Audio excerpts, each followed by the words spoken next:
હમણાં એક નવો ક્રેઝ ચાલે છે યુવાનોમાં, મૂડ નથી. પછી અરિજીત સિંહનું સોંગ ચડે, કોકને મેન્શન કરે 3-4 ને, ભાઈ સોંગ ચડે અરિજીત સિંહનું. મને નક્કી નથી થતું સોંગ અરિજીત સિંહનું 3-4 ને કેમ મેન્શન કરતા હશે. થોડીક વાર લાગશે પણ જો થઈ જાય તો સારું થઈ જાય ભાઈ. એનું રીઝન છે કે તમે તમારું મૂડ કેટલી વખત સ્વિંગ કરી શકો યાર. તમે તમારા મૂડ પર કંટ્રોલ નથી કરી શકતા. બદલવું જોશે. સ્ટેટસથી ખબર પડે છે કે આ દુઃખી છે. 100%. તમે વિચારો, હવે હું સ્ટેટસ ચડાવું, મારે એક વ્યક્તિને બતાવવું છે, એના બદલે હું 10,000 ને બતાવું કે હું દુઃખી છું. અલા તું દુઃખી છો તો દવા લે, તું દુઃખી છો તો ફરવા જા, તું દુઃખી છો તારા પરિવારને બેસ, તારી પત્ની યાર શેર કર. 3 વસ્તુ દોસ્ત લાવવી પડશે, નકર માણસ હટાઈ જશે યાર. શેરિંગ, કેરિંગ અને ડેરિંગ. દુઃખ છે તો શેર કર, મૂંઝાયો છો, અટવાયો છો તો કેર કર, અને જ્યાં સાચું કેવું છે ત્યાં ડેર કર. તાકાત અહીંયા છે. નથી થતું એટલે પ્રોબ્લેમ થઈ રહી છે.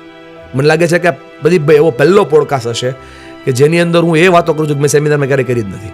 આજે મનીષભાઈને જાણવા છે, એ મનીષ વઘાસિયાને નથી જાણવા, આજે આ મનીષભાઈને જાણવા. યસ, તમારા સવાલો જેવા હશે એવા જવાબો હું આપતો જઈશ. આજ સુધીમાં ટોટલ કાર્યક્રમ કેટલા કર્યા? પૈસાવાળા કે પૈસા વગરના? Total mix. ઓકે, એટલા માટે સવાલ પૂછો કે લોકો મને આવું પૂછે છે. મને સમજાતું નથી કે લોકોને મારામાં રસ છે કે હું પૈસા લઉં એમાં રસ છે. પણ હું તમને સોલ્યુશન આપું. અત્યાર સુધીમાં મેં 4300 કરતાં વધારે પ્રોગ્રામ કર્યા છે, 4300થી વધારે. અને 4300થી વધારે પ્રોગ્રામમાં મારા 2200 કરતાં વધારે સ્ટેજ સંચાલન છે, મતલબ એન્કરિંગ છે. ગયા વર્ષની અંદર 365 દિવસમાંથી, ગયા વર્ષની અંદર મારું વર્ષ જાન્યુઆરી શરૂ થાય, જાન્યુઆરી પૂરું થાય. હું એવી રીતે કરું છું, દિવાળી નથી કરતો, કેમ કે બધું લેખિત આપણે લખતા હોય એટલે. ગયા વર્ષની અંદર 365 દિવસમાંથી મેં 309 પ્રોગ્રામ કર્યા હતા. ગયા વર્ષની અંદર 2013થી હું કામ કરું છું. એક વર્ષ એવું હતું 2021 કે જ્યારે મેં 550 પ્રોગ્રામ કર્યા હતા, કેમ કે એક કોન્ટ્રાક્ટ ચાલતો હતો, એમાં મારા રોજના 4 પ્રોગ્રામ ચાલતા હતા. 4300 જેવા પ્રોગ્રામો થયા હશે. હું ગણતો નથી, તમને અંદાજો કહું છું. એનાથી શું તમને જાણીને કરવું હતું? 4300 પ્રોગ્રામથી તમારે જાણવું હતું શું? મને છે ને મેન વાત એ લાગે છે કે ઘણું બધું કરવા પછી માણસ સરળ રહી શકે છે. મને આ પ્રશ્ન વારંવાર થાય છે કે એટલું સરળ કેમ? હું એવા લોકોને જાણું છું દોસ્ત કે જેની પાસે અબજો રૂપિયા છે, અબજો, છતાં બે હાથ જોડીને લોકોને શું છે ખબર? ધન્યવાદ, ધન્યવાદ, ધન્યવાદ. જ્યારે મને પૈસા અભિમાન દેખાવાની ચાલુ વાત કરે ને ત્યારે હું વ્યક્તિને યાદ કરી લઉં છું. ગોવિંદભાઈ ધોળકિયા. જ્યારે મને સત્તા એમ દેખાડે કે અભિમાન છે, હું એવા વ્યક્તિને યાદ કરી લઉં છું. કેટલાય વ્યક્તિઓ છે કે જેણે સત્તા મળ્યા પછી પોતાની સત્તાનો કોઈ દી દુરુપયોગ કર્યો જ નથી. જેને મને તો હું તો આજે જાહેરમાં કહું છું કે જેટલા વ્યક્તિ પોલિટિક્સમાં આવે ને, આપણને કંઈ વિરોધ નથી, આવવું જ જોઈએ, કેમ કે સારા લોકોની, સારા નેતાઓની દુનિયાની જરૂર છે. પણ એ સારા નેતાઓએ 2 વસ્તુ વાંચી લેવાની. એક વિદુર નીતિ વાંચી લેવાનું અને એક ભરત ચરિત્ર વાંચી લેવાનું.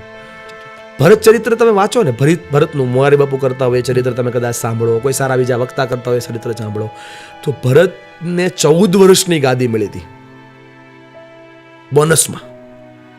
તો એ તો એને અભિમાન નહોતું એવું યાર. અને આપણે 5 વર્ષના સરપંચ હોય, પકડવા પડે, 2 હાથે પકડવા પડે. એટલે નથી એ, જો સત્તા મળી ગઈ, સંપત્તિ મળી ગઈ, સંતતિ મળી ગઈ, સંતતિ એટલે બચ્ચાઓ, 100%. તો એ તમને અભિમાન ન કરાવવું જોઈએ. આપણે છે ને આપણા ભૂતકાળને ક્યારે ભૂલવો ન જોઈએ. અને ભૂતકાળ છે ને એ આપણને આ બધી જ વસ્તુથી દૂર રાખે. સરળ થવાતું નથી, સરળ રહેવું પડે છે. સરળ થવાતું ક્યારે નથી, સરળ રહેવું પડે છે. સરળ રહેવું મતલબ કંઈ નથી, તમે આવે છે જાય છે કરો તો સરળ ના રહેવાય. પણ આવીએ જ છીએ કેમ કે બોલાવ્યા છે તમે અમને, અને જઈએ છીએ કેમ કે કામ પતી ગયું છે. તો તમે આ દુનિયામાં તમારું ખબર છે, યસ, આ દુનિયામાં જન્મ થયો એ મરવાનો છે. હવે ઘણી વાર એવું થશે દોસ્ત, આ તો આપણે વાત કરીએ છીએ, મારો જ પ્રોગ્રામ હશે ને હું નહીં પહોંચી શકું, ત્યારે હું તમે કરી શકશો મને કહો તો? પ્રોગ્રામ જ મારો હશે, બોર્ડ મારો લાગ્યું હશે, બરાબર. અત્યારે મારા બધા 20-20 ફૂટના બોર્ડ મારે છે, ઓલી લેફ્ટેડો છપાય, છોકરાઓ રાહ જોઈને બેઠા, સર આવે તો સેલ્ફી લઈએ, બરાબર. છોકરીઓ અને છોકરાઓ પેલું ઓટોગ્રાફ લઈએ, અને બીજી બેનો હાથ જોઈને આપણે હાથ જોડતા હોઈએ. પણ એવો પ્રોગ્રામ બી બનશે કે જ્યારે એ પ્રોગ્રામમાં મારું જ બોર્ડ લાગ્યું હશે, હું જ વક્તા હશું, અને હું નહીં હોઉં, નહીં પહોંચી શકું, ત્યારે તો હું રોજ એમ જ જીવું, હું નહીં પહોંચી શકું એના માટે પહોંચાડો તો ખરા. તારો આભાર યાર. સારા. અને હું એ વ્યક્તિનો આભાર માનું કે જેની પાસે કેવડી ચોઈસ હતી, એમાંથી એને મારો ફોટો સિલેક્ટ કર્યો, માર્યો. એનો આભાર માનું જેને તમારા મનમાં આ પોડકાસ્ટ ઉપર 14 લોકો આવીને ગયા આની પહેલા. હું 15મો વ્યક્તિ છું, તો હું તમારા દિલમાં બેઠેલા રામનો આભાર માનું કે તમને એવું થયું કે મનીષને બોલાવવો જોઈએ. હું અહીં આવીને એમ કહું કે નહીં મને આ નહીં ચાલે, આ કપ તો ચાલે જ નહીં મને, એકચ્યુઅલી આ કપ ના ચાલે મને, આ સોફાનો કલર કોને રાખ્યો ભાઈ, આ નો ચાલે મારે, તો જતો રહીશ ભાઈ હું. મારે એમ કહેવું જોઈએ કે તમે મને બોલાવ્યો, તમારો આભાર, કેમ કે તમારા માધ્યમથી લાખો લોકો સુધી આપણી બંનેની વાત છે ને દોસ્ત, એ કેટલાય લોકોના વિચાર બદલશે અને વિચારથી એનું વિશ્વ બદલશે. લોકોને મોટિવેશનની જરૂર શું કામ પડે છે? મોટિવેશનની ખરેખર છે ને લોકોને જરૂર નથી. થોડુંક અલગ કહેવા જઈ રહ્યો છું, મારો બિઝનેસ છે તો પણ મોટિવેશન છે ને ફુગો છે.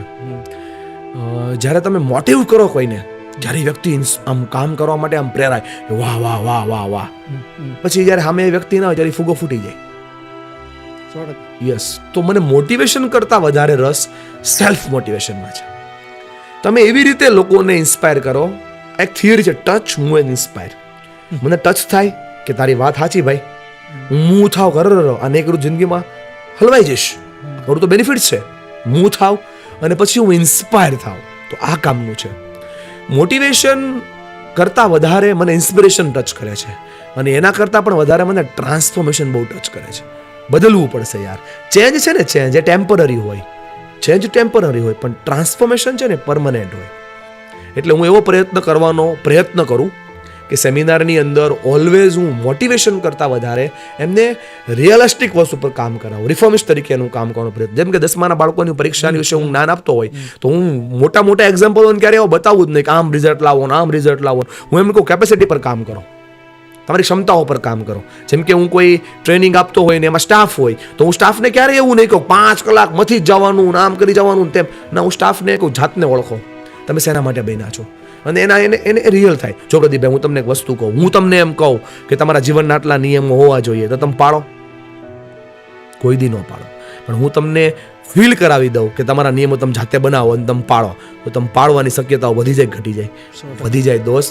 બંધનો એટલા માટે તૂટે છે, નિયમો એટલા માટે તૂટે છે, બંધારણો એટલા માટે તૂટે છે, કાયદાઓ એટલા માટે તૂટે છે કે બીજા બનાવે છે. મેં બનાવેલો કાયદો હું તોડું નહીં, કેમ કે મેં બનાવ્યો છે. લોકોને બીજાની ફિલોસોફીને જીવવામાં મજા આવે છે. મારે કેવું છે, ખુદની ફિલોસોફી બનાવો ને ખુદ જીવો.